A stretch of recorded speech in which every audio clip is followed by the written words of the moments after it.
Ano nga bang pinagkaiba ng mommy at daddy?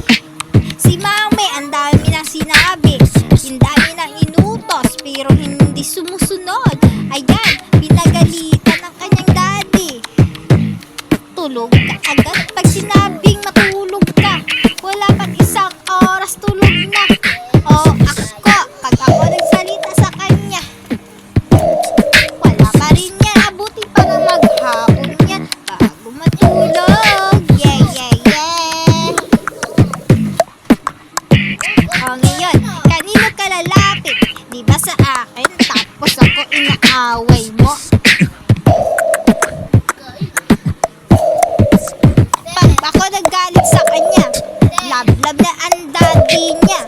Pero pag ako ang nagalit, galit din siya. Yeah, yeah, yeah, yeah. Ang rap ng aking anak.